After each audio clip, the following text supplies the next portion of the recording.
السلام علیکم دوستو، ایک دفعہ کا ذکر ہے کہ ایک شکاری کے پاس ایک خوبصورت شکاری کتا تھا۔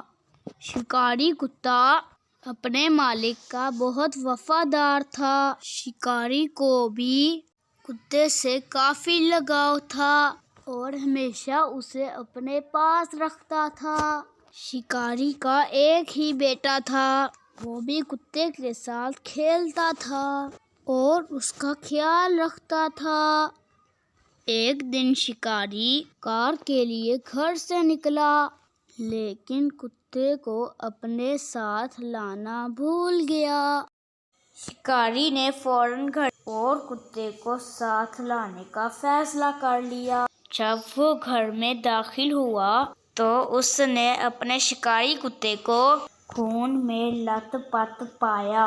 اسے ایک دم یوں لگا کہ جیسے شکاری کتے نے اس کے بیٹے کو مار ڈالا۔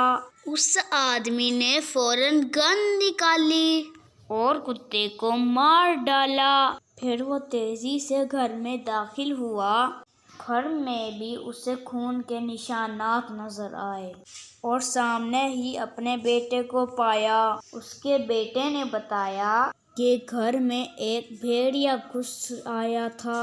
بھیڑیے نے مجھے مارنے کی کوشش کی، لیکن کتے نے فوراً اس پر حملہ کر دیا۔